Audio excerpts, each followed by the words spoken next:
Sábado, o Uribe, que acho que é filho do outro Uribe, é o Miguel Uribe, que era pré-candidato à presidência da Colômbia, era um opositor a esse Petro, que é um presidente bosta, horroroso, que tá fazendo um governo perigoso na Colômbia. Ele que tem um discurso contrário ao narcotráfico. Ele tomou um tiro no pescoço e um tiro na cabeça, tá? Foi um atentado terrorista, obviamente conduzido por gente ligada ao partido da Farc, né, ao grupo da Farc e ao narcoterrorismo colombiano.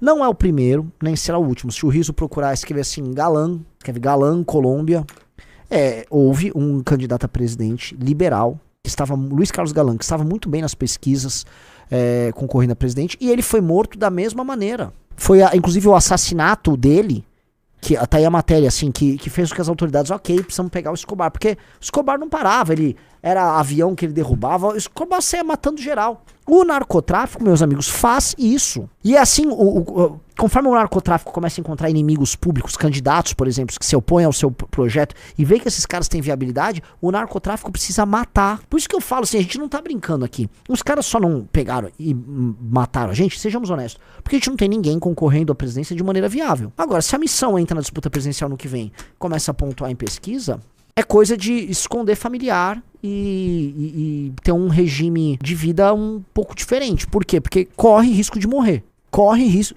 Eu tô falando sério, porque o Brasil, ele só está alguns passos atrás, tanto da Colômbia quanto do México, neste processo de institucionalização do narco-estado. São alguns passos. O Comando Vermelho atua numa linha, o PCC em outra, faturam horrores, faturamento absurdo, mas dito isso, eles estão fazendo esse avanço institucional. Tem juiz, eles têm promotor, tem parcerias com diversas delegacias ao redor do Brasil, e tem políticos, tem aparato midiático, tem músicos. Tá super complexa a operação dos caras. Tá rolando. Tem lobby, tem lobista controlado, tem agenda política que os lobistas tocam em Brasília. O William Paixão falou, não tá nem um passo atrás, é só mais refinado. Não, tá passo atrás. Tá, a ocupação territorial que as facções têm no México, ela é muito mais escancarada do que aqui no Brasil. O caso mexicano é muito complexo, até porque o México é um país de fronteira com os Estados Unidos, né? E os valores movimentados por conta do dinheiro americano, né? Ou seja, fornecer droga para os Estados Unidos, são de outra magnitude. Então, o México fica muito refém. Toda a América Central, como os Estados Unidos são um mercado consumidor gigantesco, toda a América Central, parte importante da América do Sul, viram, né, fornecedores, eles são sugados por isso. E isso tem implicações enormes na geopolítica da região. Uma região em que a questão da droga, ela é muito importante, tanto que existe toda uma caricatura envolvendo droga e América Latina como um todo. Então você vai ter estágios diferentes vamos dizer, de infiltração aí do crime organizado. Naturalmente, o caso brasileiro não é tão avançado quanto esses outros, mas ele está avançando rapidamente. E aí, do ponto de vista do embate político, entrou o segundo Valete Plus, esse processo está acelerando. A gente entrou na briga, nós somos o grupo político que entrou na briga com mais força nesse tema. E a gente entrou justamente no momento que eles estavam escalando as operações deles. Quando a operação de lobby estava aumentando, quando todo mundo sabe que o PCC tem uma operação no Porto de Santos colossal, que dizem que a operação bilionária deles é ali no Porto Santos. A gente já denunciou até refinaria, distribuidora de combustível ligado aos caras. Ou seja, o PCC tem uma operação super complexa. Comando Vermelho, um pouco mais rude, mas do ponto de vista do marketing é mais poderoso. Que é um exemplo, a diferença do Rio e São Paulo, né?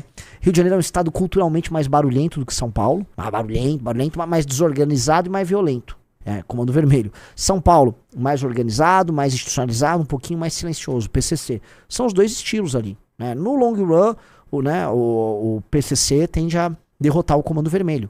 Mas o Comando Vermelho tem o seu valor ali nessa briga, né? Não estamos no mesmo nível do México, mas não estamos... Pessoal, lógico, nós não estamos no mesmo nível nem do México, nem da Colômbia, chuto eu, nem da Bolívia. Mas estamos avançando, rapidamente o Brasil avança. E aí se for contar a América Central, a América Central também tem um monte de republiqueta tomada pelo crime organizado. O canal da Capiveira mandou, Renan, a Colômbia só combateu os narcos quando afetou a elite. O M19, guerrilha do qual Petro fez parte, matou mais da metade do STF colombiano. Pois é, mas aí a população, né, eu não sei como é que as mulheres colombianas votaram, mas a população vota em merda, cara. Pô, a democracia... nesses países de terceiro mundo, como é o caso do Brasil e outros lugares da América Latina, vem com um preço muito grande, tá? Eu não sei como é que funciona o sistema de compra de votos nesses lugares, as relações de clientelismo, Mas eu imagino que não deva ser tão diferente daqui do Brasil. Eu já conversando com venezuelanos, já conversei com gente do Equador. Todos eles relatam, vamos dizer, um modelo eleitoral muito similar ao nosso. As pessoas votam muito mal. E aí você ainda tem o problema da elite também se comportar, né? Vamos dizer, a elite intelectual se comportar de uma maneira presunçosa, querendo imitar os gringos e achando que são o último bolacha do pacote, tá fazendo esse discurso amalucado. E aí você tem essa coisa meio psolenta, né? Que gosta do narcotráfico, ao mesmo tempo mora no bairro rico, quer fingir que é norte-americano, mas gosta de favela. Então é uma mistura de falta de saneamento básico com discurso sobre banheiro trans, é pró-crime, mas dizem ser vítimas do crime. É uma grande loucura, tá? Esta é uma merda, porque pra mudar qualquer coisa, você tem que mudar primeiro a elite. É a elite que muda. O povo não se espera muito. O povo, se precisar, vai estar lá com o Oruan. O povo é massa. A massa é conduzida, sempre foi assim. E sejamos honestos, sempre será. Não é a massa que decide porra nenhuma, tá? Mas na democracia precisam do voto da massa. Aí manipulam e fazem o que precisam fazer com a massa. E a massa deixa. Porque a massa não né? A maior parte das vezes ela não é obrigado. As pessoas não vão votar nem aqui. Tirando alguns lugares, como a Venezuela ainda acontece, com um cano na cabeça. Alguns lugares até acontece. Hoje, cada vez menos. Você tem suas transações e as pessoas, né, não são as vítimas completas como vendem por aí. Essa ideia de esperar das massas uma resposta não virá. E o que tem é isso, assim, a direita, né, propondo coisas que são populares, que são do interesse das pessoas. Se você for falar, a direita, tô falando da direita bolsonarista, inclusive. Tô falando do discurso. O discurso da direita bolsonarista ele é muito mais próximo da base da população do que da esquerda. O discurso da direita bolsonarista sobre arma, religião, valores, tal, é muito mais, né, muito mais popular. Mas isso não significa que a direita bolsonarista vai fazer 300 deputados federais. Não vai. Porque a maior parte das pessoas, né, vão votar e vão construir suas opções políticas com base em estímulos outros.